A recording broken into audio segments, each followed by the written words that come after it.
Before I met Molly, my life was a blend of routine and quiet ambition. At 29, I had settled into a stable career at a graphic design firm. My days were filled with creative projects, tight deadlines, and late nights fueled by takeout and too much coffee. Outside of work, I lived alone in a modest apartment on the edge of downtown Cincinnati, a space more functional than inviting.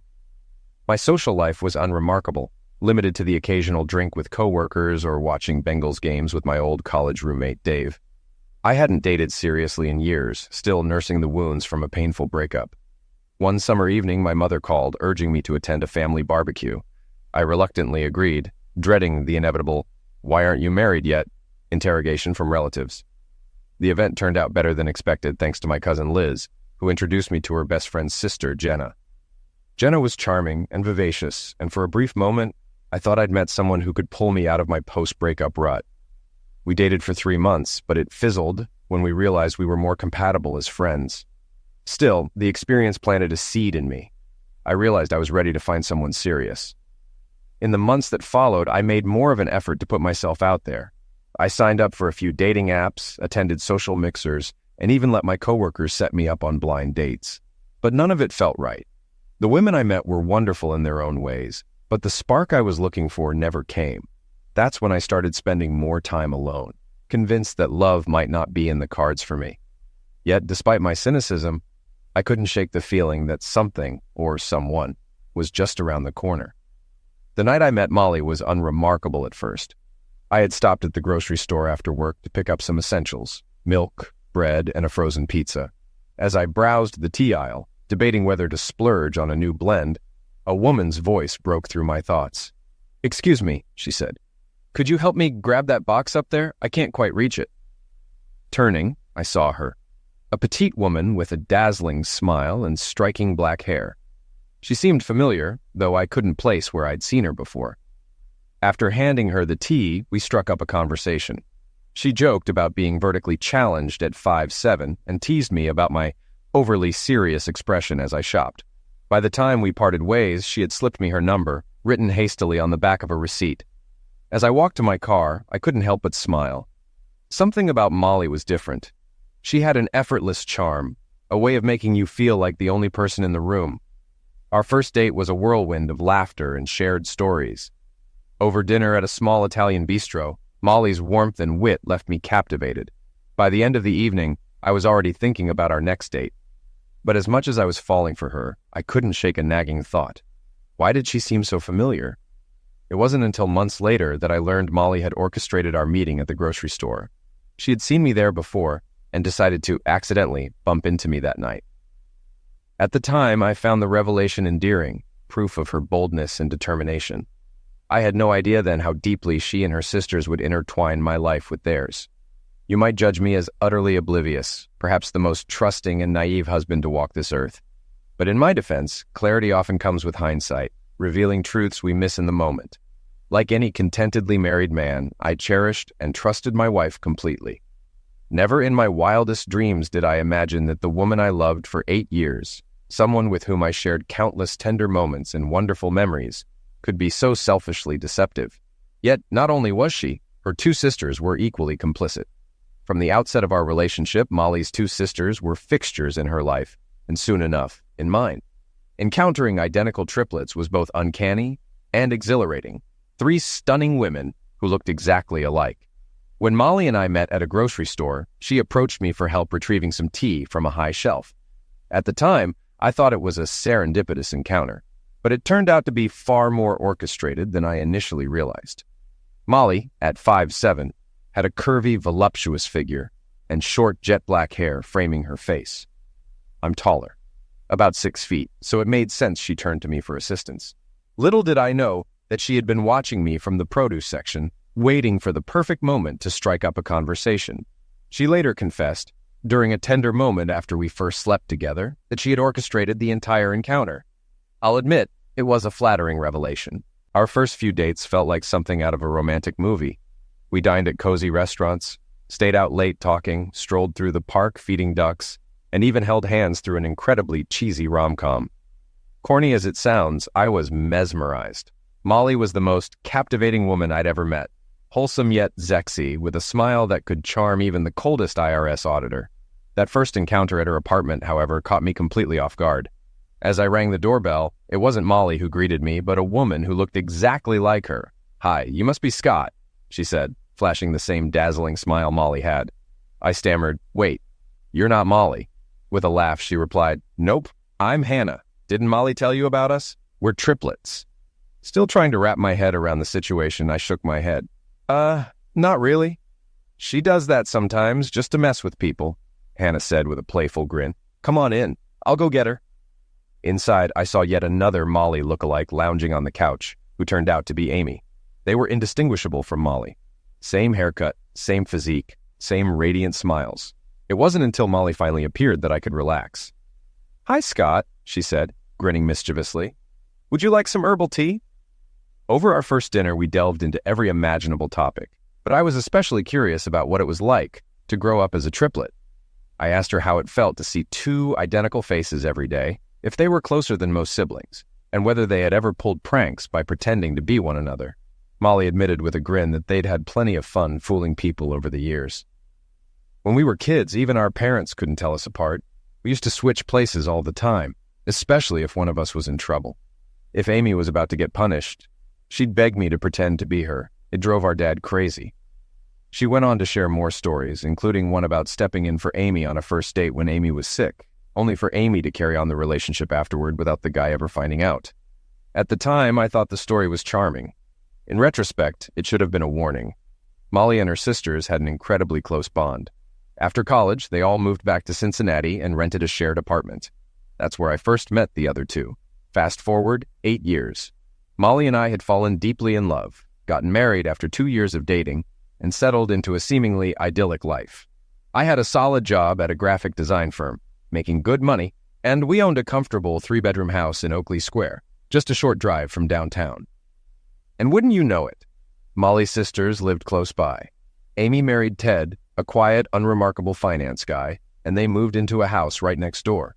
Hannah married Arnold, a boisterous, cigar-smoking bowling alley owner with a great sense of humor, and they lived just behind us on Oak Park Place. The triplets were inseparable, and their nightly chats in one of our kitchens became a staple of our lives.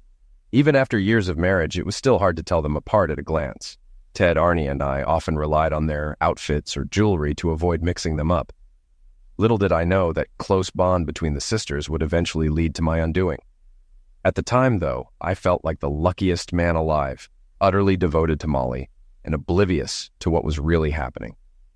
Spending Christmas with Pam and Donald, Molly's parents, revealed that even they had trouble telling their daughters apart, just like the rest of us. However, their similarities in appearance didn't extend to their personalities. Amy was the reserved one, tough, a bit prim, and more traditional than her sisters. Hannah, on the other hand, was the wild child. She loved a good drink, told risque jokes, and had a carefree energy that could make you wonder if she'd ever tried her hand at exotic dancing, though I doubt she actually did. Molly was the happy medium, balanced between Amy's seriousness and Hannah's reckless streak. To me, she was just right. She had a sweet and outgoing nature, but she also kept her head on straight. It wasn't that their personalities didn't shine through when we spent time together. The problem was you could never tell which sister you were dealing with just by looking or listening. And if they decided to fool you, you didn't stand a chance. Vacation planning was a breeze back then since none of us had kids yet. As you might expect, Molly and her sisters insisted on group vacations. Every summer, the 6 of us would take a 2-week trip somewhere exciting, whether it was Las Vegas, a beach in North Carolina, or even Italy. For a while, we all got along well enough that the husbands didn't mind tagging along. Still, I made one thing clear. I needed 1 week a year for just Molly and me. No sisters, no brothers-in-law. Initially, this demand caused quite a bit of tension. Molly was furious at the idea of leaving her sisters out, and we had more than a few arguments. It took 3 years of me standing my ground for her to finally accept the arrangement. "I love your sisters, and I enjoy spending time with Arnie and Ted," I told her one day, "but I also need time that's just ours. Is that so hard to understand? Here's the deal. We do a 2-week group trip every year, but I get 1 week with you, just the 2 of us." I must have delivered that speech at least 10 times before it stuck. The turning point came the day before our trip to Italy. Molly came home from work and saw that I hadn't even started packing. That led to yet another heated argument during which I calmly told her I wasn't going unless she agreed to a solo trip with me later.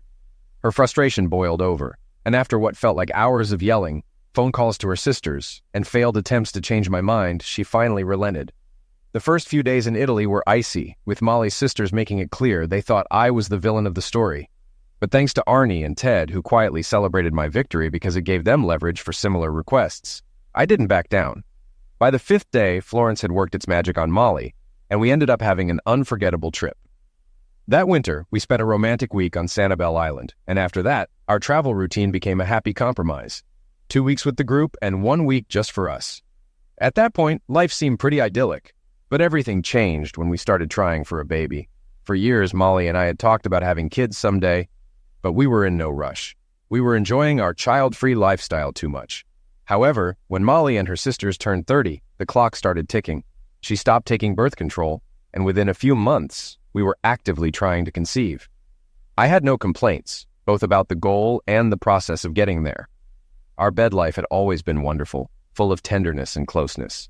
We had our favorite positions, and while we occasionally got adventurous, most nights were more about loving connection than wild passion.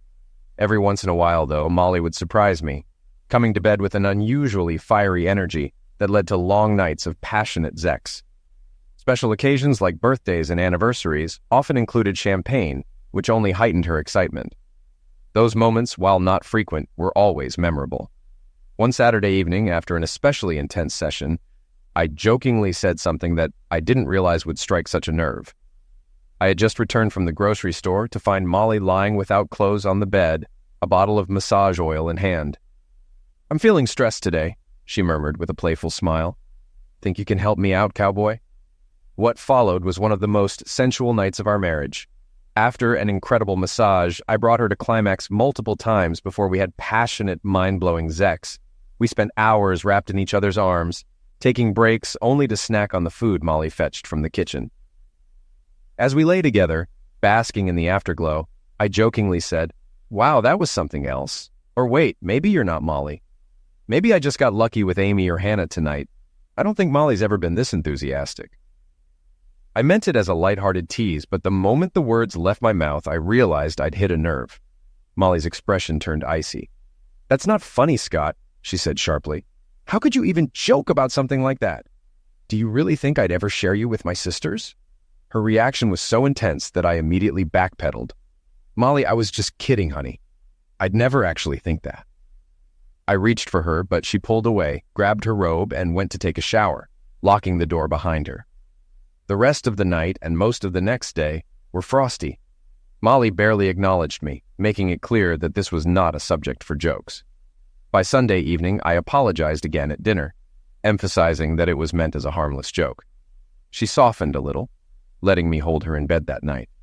But I made a mental note: never joke about switching sisters again. Her reaction, though extreme, left me puzzled, and if I'm honest, a little uneasy. On our first date, Molly shared a quirky story about standing in for her sister Amy on a date with a boy in high school. It seemed funny and harmless at the time, a charming anecdote from her youth. A few weeks before our wedding, the subject came up again during a lighthearted argument over which hotel we should book for our honeymoon in Curacao. Molly wanted one place, I preferred another, and eventually I caved to her choice. But in the midst of our playful debate, I jokingly said, "Maybe I'll just marry one of your sisters instead if you keep being so stubborn." She didn't miss a beat, smirking as she replied, "Good luck with that, baby. Amy and Hannah know all about your snoring. Hard pass. You're stuck with me." I laughed. "Fine, if they don't want me, I guess I'll settle for you." And that was the end of it, or so I thought. It never crossed my mind that years later, a similar joke would provoke such a different reaction. But none of that mattered at the time. What truly upended my life was what happened later, during our struggle to start a family. Molly and I had always planned to have kids, but we weren't in any rush. For years, we enjoyed our time as a carefree couple, with no obligations beyond each other and our circle of family and friends. When Molly turned 30 and I was 32, she decided it was time. She stopped taking birth control, and within a few months we were trying. While I found the process enjoyable, Molly grew increasingly anxious as month after month passed without success. After 10 months, she suggested I get tested. I wasn't concerned. Plenty of couples take longer than that to conceive, but I agreed. The experience wasn't exactly fun. Sitting in a small clinical room with a stack of outdated adult magazines wasn't what I'd call ideal. Still, I did what needed to be done. A few days later, the results came in. On Friday afternoon, while I was at work, I got a call from Dr. Rendell. Closing my office door, I listened as he explained, "Scott, there's no need to worry. Your seed count is slightly below average, about 70% of what's typical for a man your age.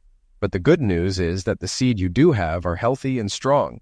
It may take a bit longer than usual, but there's no reason you and Molly shouldn't be able to conceive." Relieved, I planned to tell Molly the good news that evening to ease her mind.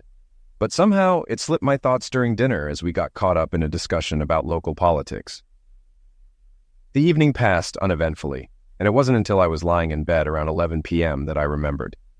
I decided to head downstairs and tell her right away, even if it meant interrupting her usual late-night chat with her sisters in the kitchen.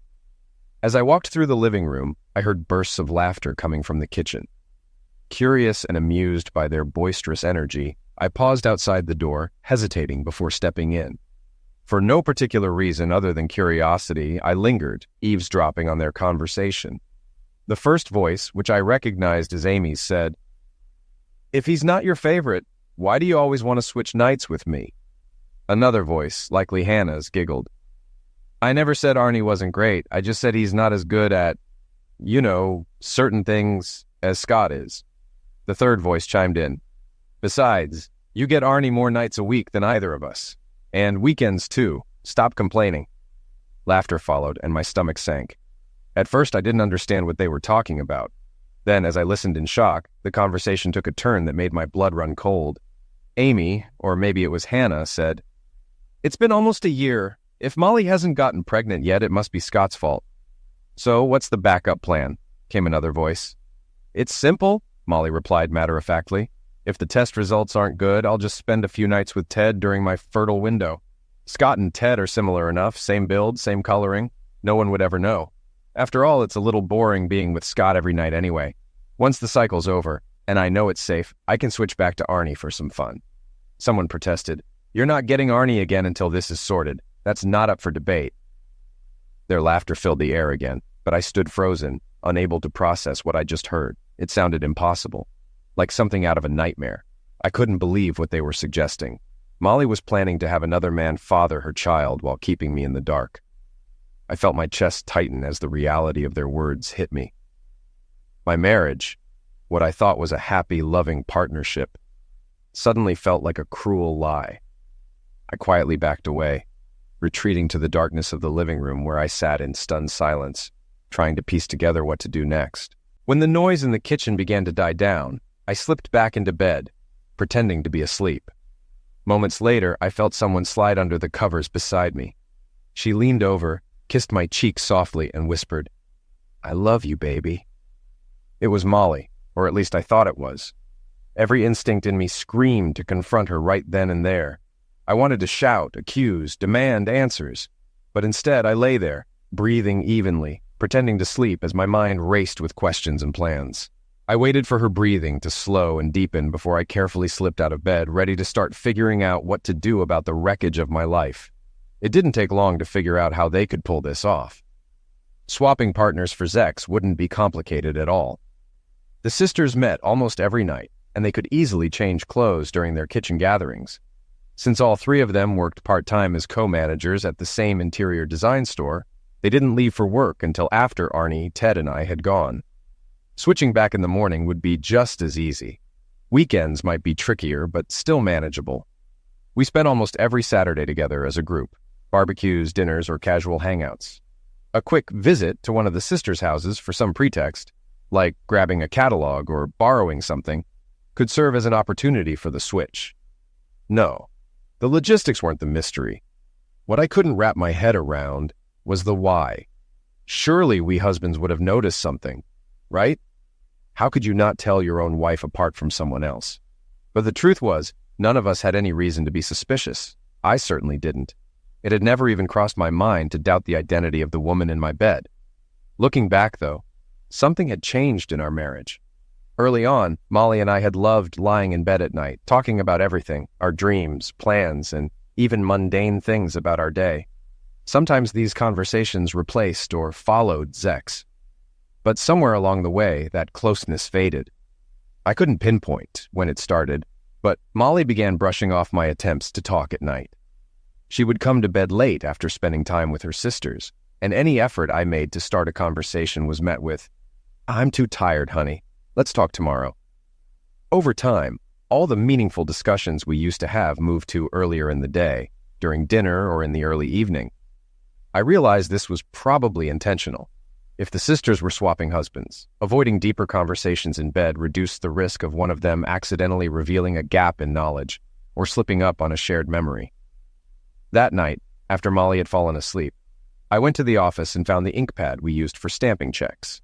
Carefully, I dabbed a tiny amount of black ink on my finger and returned to the bedroom.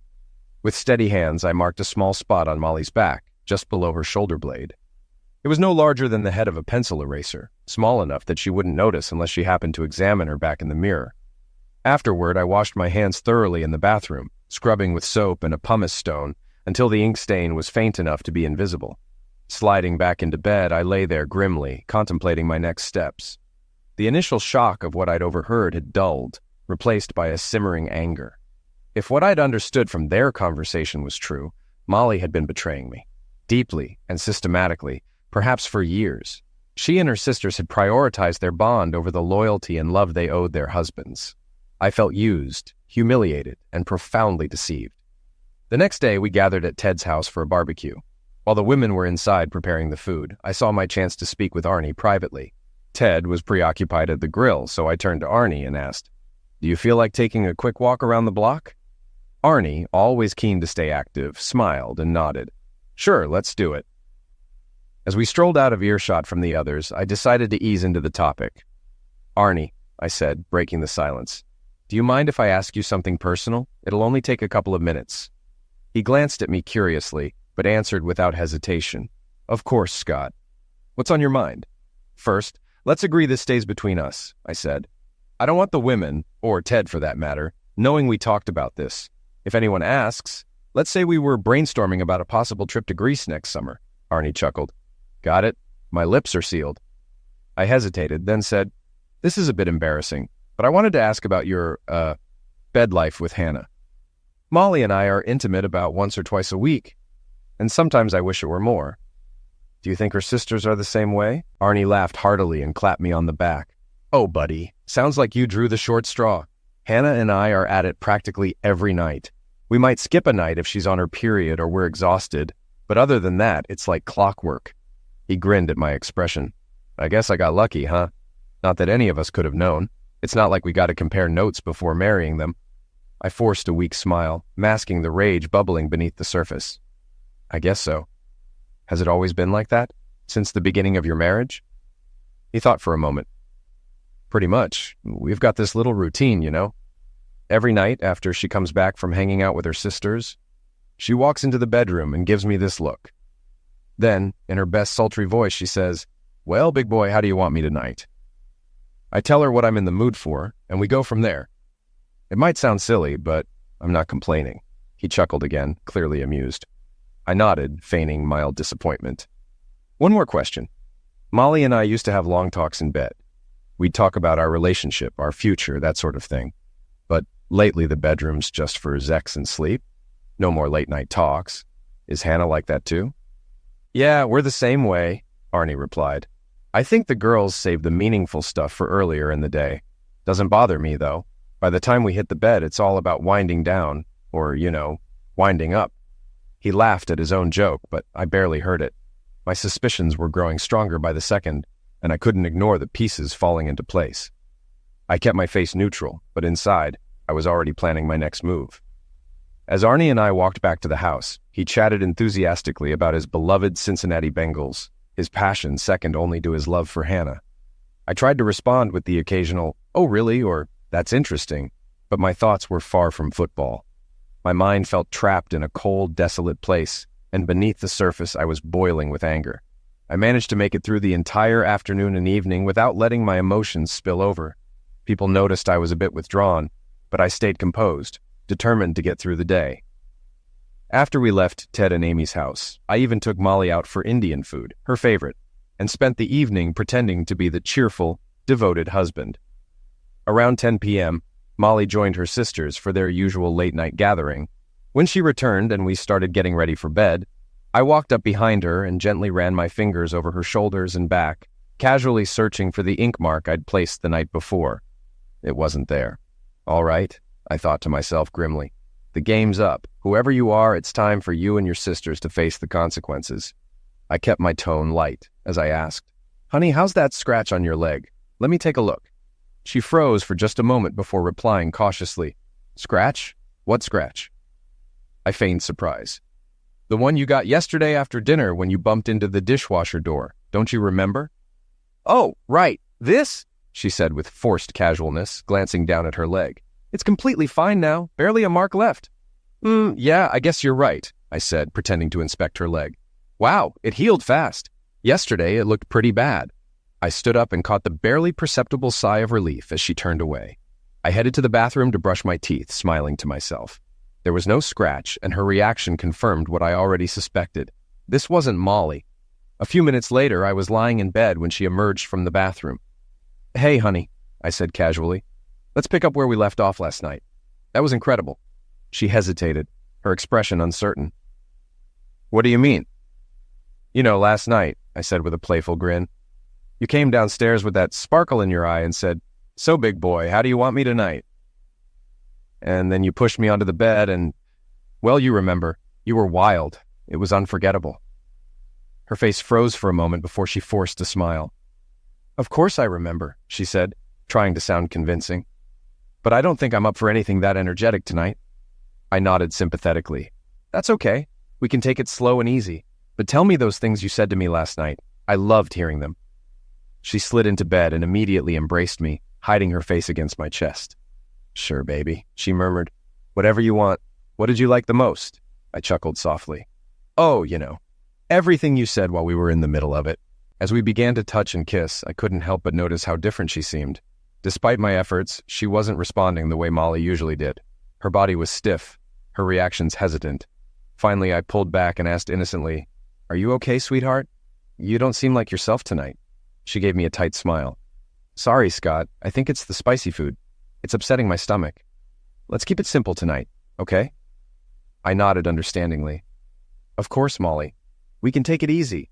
Let's just keep it soft and loving." What followed was perfectly ordinary routine sex. Nothing passionate, nothing remarkable, just the kind of polite closeness that happens in long-term marriages. But as we lay there afterward, I couldn't shake the feeling that I was sharing my bed with a stranger. The next day, Sunday, was when everything started to unravel. The six of us had brunch reservations at Trentino's, a favorite downtown spot, before heading to Arnie and Hannah's house for the afternoon. Over Eggs Benedict and Belgian waffles, I made sure Molly didn't have the chance to sneak off and warn her sisters. I knew she was furious, likely blaming whoever had been in my bed on Friday for failing to give her the necessary details. It didn't take long for the tension to show. Not 10 seconds after the waiter took our drink orders, Molly turned to Hannah with a sharp look and said, "Hannah, I need to use the restroom. Can you join me?" The two of them disappeared, Molly looking irritated, Hannah confused. When they returned, both looked pale and unsettled. They fumbled with their drinks and seemed unable to follow the conversation. Occasionally, they exchanged nervous glances when they thought no one was watching. Amy, initially oblivious to the tension, eventually picked up on the mood. She didn't know what was wrong, but she could tell something was off. A few minutes later, she leaned over to Hannah and said, "Honey, my contact lens is bothering me. Can you come help me adjust it?" When they returned, all three sisters looked visibly anxious. They avoided eye contact with me and barely participated in the conversation. Their unease continued throughout the day, much to my satisfaction. While the men watched the Bengals game, the sisters retreated to the back of the house. For hours, we didn't hear a peep from them. By the time we were ready to leave, Hannah and Amy could barely meet my eyes when saying goodbye. It was clear my little experiment had worked. Whatever game they'd been playing, they were now scrambling to figure out how much I knew and how much I was willing to do about it. Dinner at home that night was a strained, silent affair. I made an effort to keep up appearances, sharing amusing stories about work or chatting about our vacation plans for the year. Molly, however, barely managed a weak smile, offering only the occasional monosyllabic response. Her fear was palpable, and I could see it in her every movement. Despite my outward cheerfulness, I watched her closely, noting the unease in her eyes. Later, around 9:15 p.m., Molly said tentatively, "Honey, I think I'll go see Hannah for a little while, okay?" "Sure," I replied casually. "While you're gone, I'll probably start packing up my things. I'll load them into the car tonight and figure out a truck for the furniture later this week." Her face turned ashen. "What are you talking about, Scott? Why would you need to pack your things?" Without missing a beat, I replied, "Because I'm leaving. Did you really think I'd stay in this house, living with a lying, cheating woman?" She gasped, visibly shaken. "Scott, I don't understand." I cut her off with a cold glare. "Oh, you understand. You just don't know what to say next." I turned toward the stairs, adding, "See you when you get back." "Scott, wait," she cried, her voice trembling. But I ignored her and went upstairs to pack. I expected her first reaction would be to call her sisters for reinforcements, and I was right. Within minutes, Molly appeared in the bedroom doorway, tear-streaked and looking utterly distraught. "Scott, Amy and Hannah are here. Could you come downstairs and talk to us?" I glanced at her briefly. Her makeup was smudged, and she looked miserable. So much so that for a fleeting moment I almost felt sorry for her. Almost. "I'll be down in a minute," I said evenly. Before leaving, I found my small digital voice recorder, something I often used for dictation notes. I set it to record, slipped it into my pocket, and went downstairs. In the kitchen, all three sisters sat at the table, their faces tight with anxiety. I pulled out a chair and sat across from them, scanning their expressions. "Well?" I prompted. The silence stretched painfully as none of them wanted to speak first. Finally, Molly broke it. "Scott, you know how much I love you, don't you?" I gave her a cold, hard stare. "Sorry, which sister are you?" She snapped. "I'm Molly. I'm your wife." "Oh, really?" I said, standing. "Let's confirm that." I walked behind her and checked her back. No mark. Then I inspected the other two. There it was, clear as day, on Amy's shoulder blade. Their confusion was evident as I sat back down. "All right," I said calmly. "Let's assume for a moment you are Molly. Then tell me, where were you Friday night?" "Because your sister," I gestured toward Amy, "was in my bed." They froze, staring at me in stunned silence. "Take your time," I said, leaning back.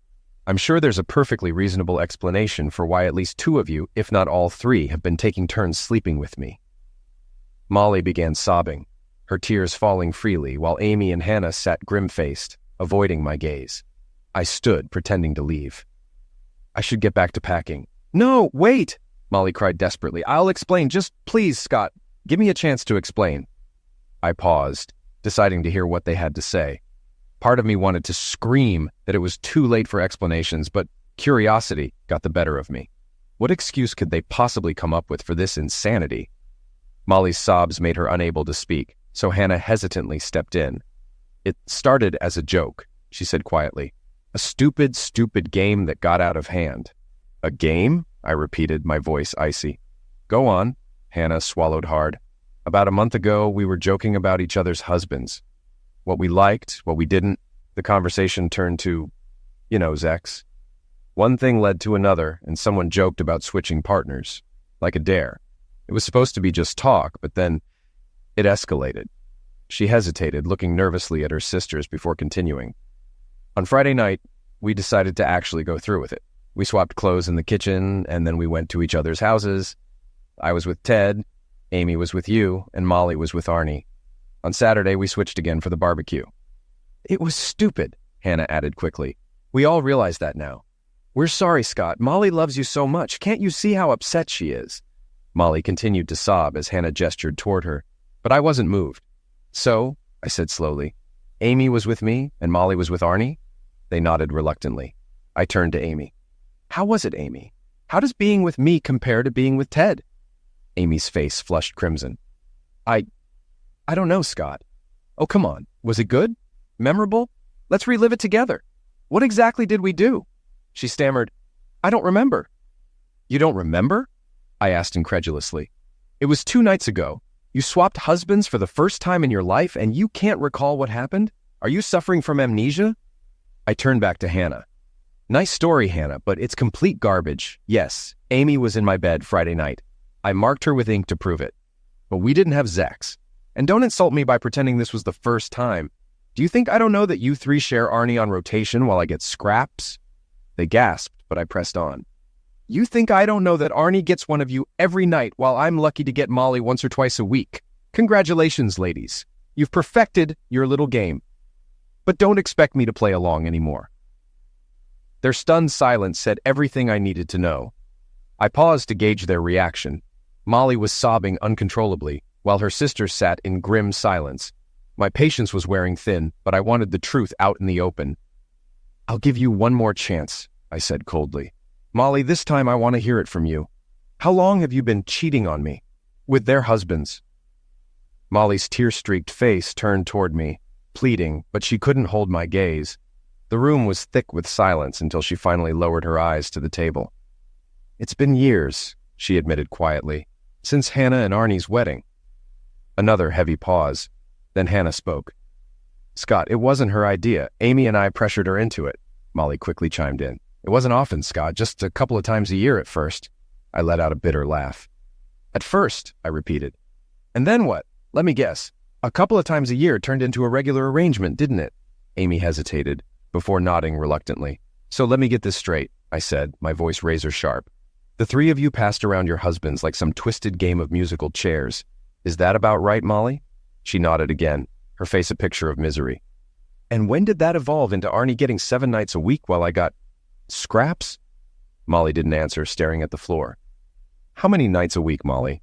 How often were you with Arnie?" I pressed. Her voice was barely audible. "1 or 2. "Wonderful," I said sarcastically. I'd heard enough. "It was just sex," Molly stammered, her voice trembling. "It had nothing to do with love, Scott.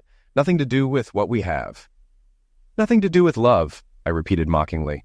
"And I suppose it had nothing to do with trying to get pregnant with Ted's child either?" Her breath hitched and her sisters exchanged uneasy glances. "Scott, that's not true," she said, standing and trying to approach me. I stood abruptly, pushing her back. She stumbled into the refrigerator, tears streaming down her face. "Don't touch me," I spat.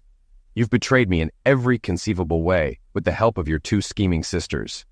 Go ahead, share Arnie and Ted between you. Maybe you can add someone else to your collection." Without giving them a chance to respond, I stormed out of the kitchen, grabbed my suitcase, and left the house. As I walked out the door, I could still hear muffled sobs coming from the kitchen. That night, I tossed and turned in a sterile hotel room, my anger keeping sleep at bay. By morning, I knew what I had to do. I took the day off work, visited a lawyer, and closed joint accounts at the bank.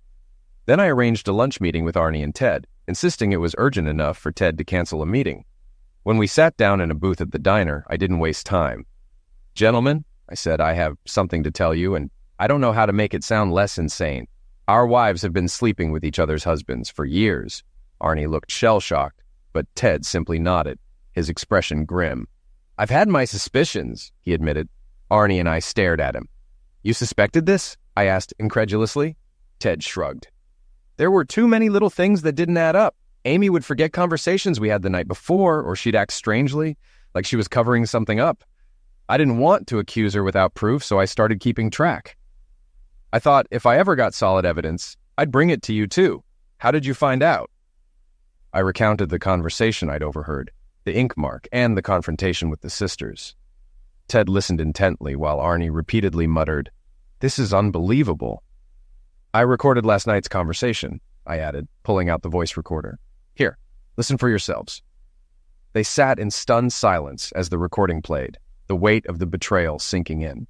When it ended, none of us spoke for a long moment. Then Arnie said softly, "What now?" "I'm divorcing Molly," I said firmly. "There's no going back from this." Ted and Arnie weren't sure yet what they would do, but we spent hours talking.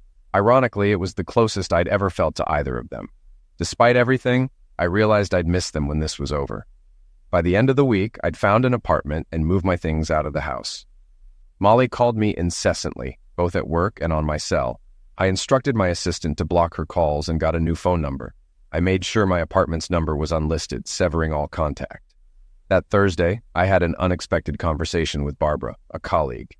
She'd noticed my distracted mood at work and asked what was wrong. I ended up sharing the story, and as I spoke, her face showed a mix of shock, sympathy, and something else. Something almost gleeful. Her reaction irritated me. "What's so funny about this, Barbara?" I asked. She flushed. "I'm not laughing, Scott. It's just, I'm sorry, this isn't the time to say it." "Say what?" I pressed. Well, she said hesitantly, I've always thought we'd make a good couple. You're a great guy, and I've admired you for a while. Her words left me speechless. Barbara was beautiful, funny, and kind, something I'd always known in the back of my mind but had never dwelled on because of my love for Molly. Now, though, the idea seemed worth considering. We talked more that day, careful not to let anyone at the office notice. But by the time we parted, I knew I was seeing Barbara in a completely different light. Through my lawyer, Molly begged for a chance to meet with me and explain everything. I was certain she couldn't say anything to change my mind, but I agreed to meet her anyway, just to hear what she had to say. My instincts were right. We met in the conference room of my lawyer's office about 6 weeks after I moved out. I arrived first, sitting and waiting as she walked in. Despite her sadness, she was still strikingly beautiful. I watched as she sat down across from me, her expression a mixture of regret and fear. So, Molly, I began evenly, how are you doing? Pregnant with Ted's baby yet? Her face flushed with embarrassment. No, Scott, she replied. I'm not with Ted or anyone else. I would never try to get pregnant with anyone but you. I leaned back in my chair.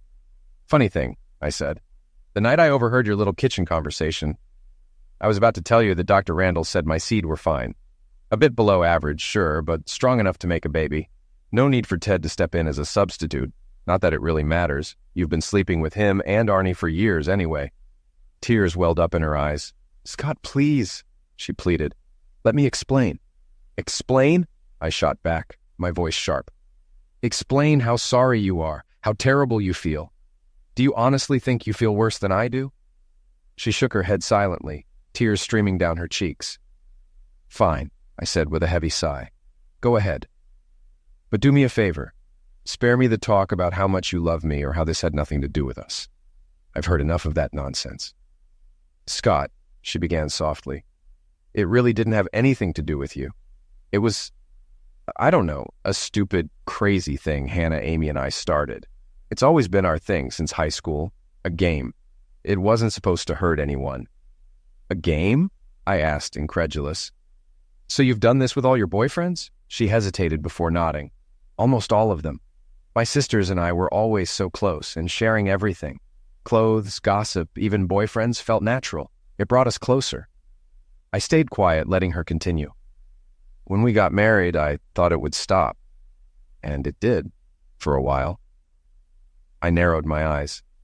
Hold on. Did your sister sleep with me while we were dating? She blushed deeply. Yes, 2 or 3 times. I didn't want to, especially when I realized how serious we were getting, but it had always been our way. They pushed me into it. Well, I said bitterly, I guess I passed the test, considering you married me. She didn't respond. Molly, I continued, my voice rising, you don't get it, do you? You used me. You and your sisters turned me into a toy for your amusement. And for what? Because Arnie was better in bed? Did you ever stop to think about how any of this might make me feel? Actually, don't answer that. I don't want to hear it. Her lips trembled.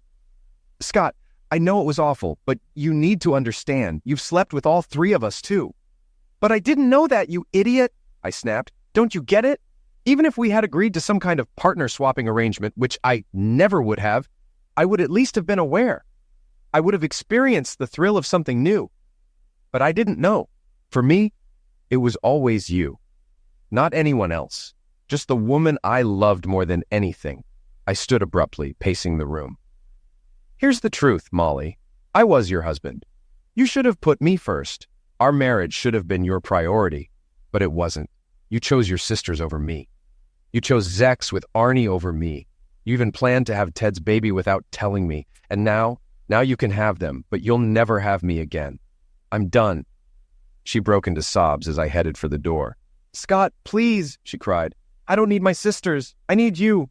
I stopped, turning to face her one last time. That's convenient, I said coldly. After all these years, you finally decided to pick me. But here's the thing. It's no longer your choice. It's mine. And I choose to live without the woman who lied to me, betrayed me, and made me a fool for years. Have a nice life. Her wails echoed in the room as I walked out. Strangely, as I left, I felt a sense of clarity. Life suddenly seemed a little lighter. A few weeks later, Barbara and I started seeing each other. After our 3rd date, I realized something I hadn't expected. There were other women in the world besides Molly and her sisters, and I could enjoy sex with them. Barbara was energetic and enthusiastic, and our first night together turned into an entire weekend of passion. It was hot, fun, and exactly what I needed, though I wasn't sure if it would lead to anything serious. For now, it was enough. Barbara seemed to understand my confusion. She didn't push for anything more, giving me the space I needed. I appreciated that more than I could say. Arnie decided to stay with Hannah, which didn't surprise me. He was their favorite after all, and the revelations didn't seem to hit him as hard as they did Ted and me. Still, he made it clear to Hannah that he was in charge now. She had to grow her hair long so she could never switch with her sisters again without his permission, and he warned her that if she betrayed him even once, she'd be out on the street with nothing. Ted, on the other hand, hit Amy where it hurt most. He got a job offer in Chicago and told her, "I'm moving in 3 weeks. You can come with me and we can try counseling, or you can stay here with your sisters. It's up to you." Amy was torn. She couldn't bear to lose Ted, but she also couldn't imagine life without her sisters. I didn't care which she chose. In my mind, they all deserved what they got. Good riddance to the 3 of them. After leaving Molly and her tangled web of betrayal behind, I found myself grappling with the wreckage of my life. Despite the clarity of my decision, the days following my departure were heavy with anger, sorrow, and an overwhelming sense of loss. It wasn't just Molly I'd left behind. It was a vision of the future I had clung to for nearly a decade. The love we had shared, the plans we made, and the life we built together were now ashes, swept away by her deceit. At first, I threw myself into work. My graphic design firm became a sanctuary, a space where the hum of creativity drowned out the echoes of Molly's sobbing pleas. I began taking on additional projects, staying late at the office not out of necessity but to avoid the deafening silence of my empty apartment. My coworkers noticed my fervor, though I didn't share the reason behind it. I preferred their admiration for my work ethic over their pity for my personal life. Barbara, on the other hand, became an unexpected source of solace. Our conversations, initially light and filled with cautious flirtation, began to deepen as we spent more time together. She was empathetic without being intrusive, her laughter a balm to the raw wounds left by Molly's betrayal. I found myself looking forward to her company, a lightness returning to my days that I hadn't felt in years. Yet, rebuilding wasn't linear. There were nights when I lay awake, haunted by memories of Molly and her sisters. I couldn't help but replay every moment, dissecting their words, their actions, trying to understand how I had been so blind. Anger would flare up, hot and suffocating, followed by a hollow sadness that left me feeling adrift. Therapy helped me make sense of my emotions, though I initially resisted the idea. Sitting across from a stranger and baring my soul felt unnatural, but over time it became a vital part of my healing process. Ted, Arnie, and I occasionally met for beers, our shared experiences forging an unlikely camaraderie. Arnie seemed determined to salvage his marriage, bending Hannah to his conditions with an iron resolve. Ted, however, was torn between his love for Amy and the fresh start Chicago promised. As for me, I had no interest in looking back. Molly's pleas, delivered through texts and emails I refused to read, were as meaningless as her promises of fidelity. One day, while clearing out my inbox, I stumbled upon an email from Molly's father, Donald.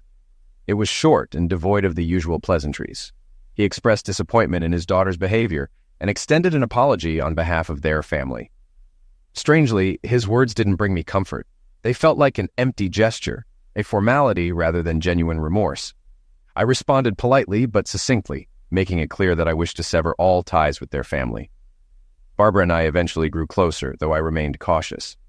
My trust, once boundless, now came with conditions and walls. She seemed to understand, never pushing for more than I could give. On one rainy evening, after a quiet dinner at her place, she asked me if I could ever love again. Her question lingered in the air, heavy with uncertainty. My answer was honest but hesitant. I want to, I really do, but it's going to take time. The months turned into a year, and gradually I began to rebuild not just my life, but my sense of self. I moved into a new apartment, one filled with art and light, a reflection of the person I was becoming. My relationships, both old and new, felt more authentic, no longer shadowed by the weight of Molly's deception. I even reconnected with Dave, my college roommate, who reminded me that life wasn't just about romantic love, but also about friendships and shared laughter. By the time Molly's name ceased to sting, Barbara and I had built something solid. She wasn't my rebound or a replacement. She was my partner, Someone who stood by me not despite my past, but because she understood its significance. Our love was different from what I'd had with Molly. Quieter and steadier, but perhaps that was exactly what I needed. Looking back now, I see my time with Molly as a painful but necessary chapter in my life. Her betrayal taught me hard truths about trust, boundaries, and self-worth. It also gave me the strength to walk away from what no longer served me and to embrace a future I hadn't imagined. Life, I've learned, is messy and unpredictable, but it's also filled with second chances, and this time I intend to get it right.